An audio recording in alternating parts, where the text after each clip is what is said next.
Hello and welcome to my channel. In this video we will be looking at AQA Alevel Psychology Specimen 3 Paper 1 Exemplar Answers for Memory, which you need to know for AQA Alevel Psychology.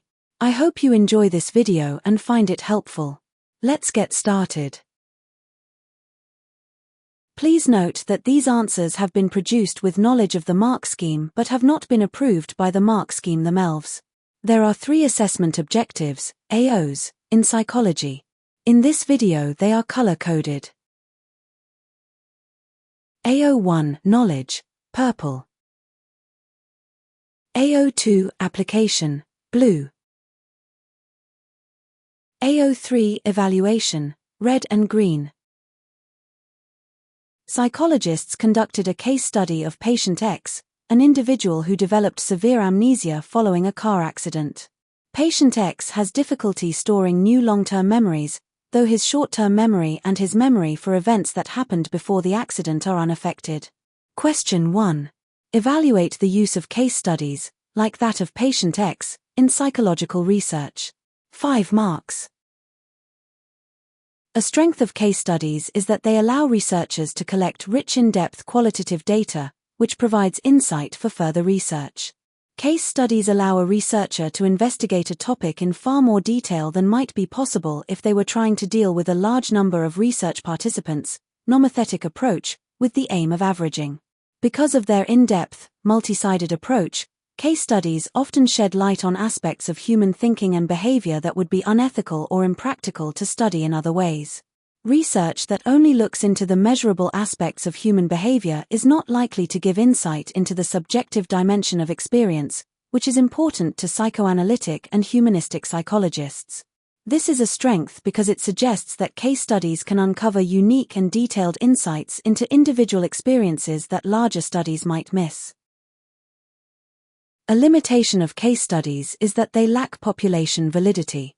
Case studies are idiographic, usually only focusing on a single unusual individual or small group, which makes it difficult to generalize the findings to the wider population as the unique characteristics and circumstances of the individual or small group studied may not be representative to others.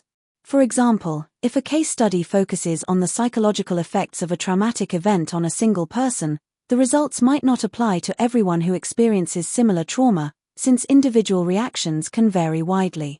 This is a limitation because it suggests that universal theories or principles based on these unique circumstances of the individual or small group may not represent the wider population, thereby limiting the broader applicability and usefulness of the results. Question 2. Briefly explain how the experiences of patient X could be interpreted as supporting the multi-store model of memory. 2 marks.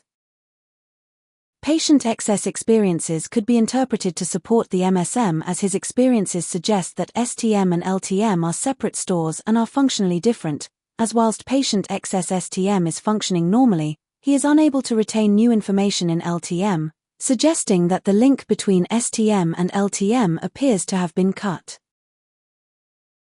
The same psychologists conducted an experiment with patient X where he was given the task of tracking a rotating disc every day for a week.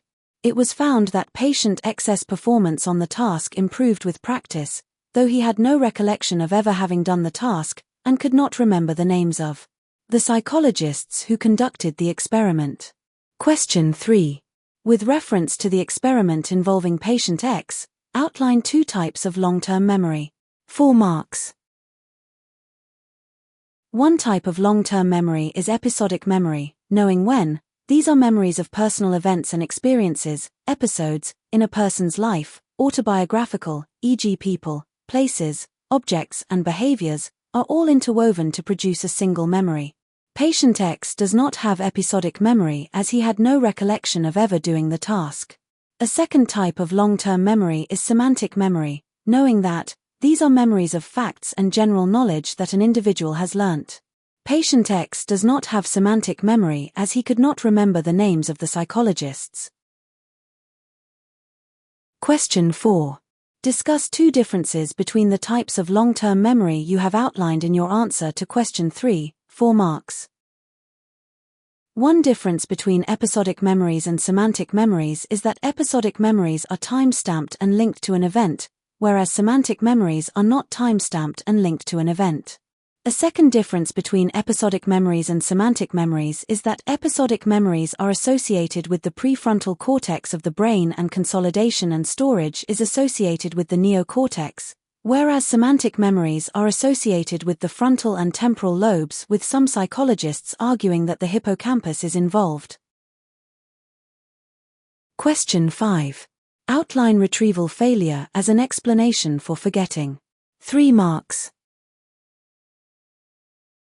Retrieval failure, cue-dependent forgetting, suggests that forgetting occurs because information is available in LTM but not accessible due to insufficient and the absence of appropriate cues, clues, prompts and triggers. Tulving and Thompson, 1973, proposed the encoding specificity principle. ESP memory is most effective when information that was present at the time of encoding, when something is learnt, is also present at the time of retrieval, when something is recalled.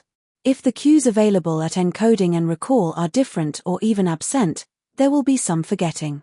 They suggested that environmental and mental cues aid recall. Cues can be linked to the material and remembered in a meaningful way, e.g. mnemonics, or encoded at the time of learning but not in a meaningful way, e.g. context-dependent forgetting, where the environment for learning and recall is different, e.g. room, smell, place, temperature, and state-dependent forgetting, where the physical or emotional state of arousal for learning and recall is different, e.g. mood, nervous, happy, sad, intoxication, drunk or on drugs. Question 6. Explain how the cognitive interview is used to improve the accuracy of eyewitness testimony. 6 marks. The cognitive interview technique is a method used primarily by the police to aid eyewitnesses in recalling information more accurately.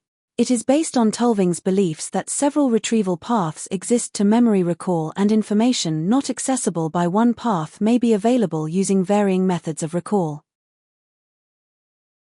Context reinstatement is when a person mentally recreates an image of the situation, including environmental and personal details and the person's emotional state of the event. For example, a person may recall the time of day, weather, sights, sounds, who they were with or feelings and thoughts. These details act as a trigger cue to help a person recall more information based on the principle of retrieval failure cue-dependent forgetting. Report everything is when a person recalls every single detail they can remember from the event, even those that may seem trivial, irrelevant, unimportant, or details that the witness isn't confident on. For example, what the offender witnesses were wearing. These details can act as triggers for other memories and help a person recall more important information or highlight something that has been overlooked.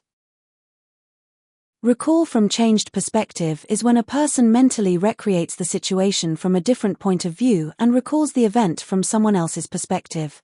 For example, they might consider what the offender or another witness saw. This is done to disrupt the effect of expectations and schemas on recall and promote a more holistic view which may enhance recall. Recall in reverse order is when a person recalls the events in reverse chronological order to the original sequence. For example, from the end to the beginning. This is done to prevent a person reporting their expectations of how the event must have happened rather than the actual events, therefore improving accuracy. It also prevents dishonesty, as it's harder for people to produce a dishonest account if they have to reserve it. The features of the cognitive interview focus on social interaction, reducing anxiety and distractions, slowing speech, using open-ended questions to facilitate recall, avoiding leading questions, offering comments to help clarify witness statements, and allowing witnesses to take their time in their recall. Thank you for watching. If you have enjoyed this video, please like and subscribe for more content like this. Bye.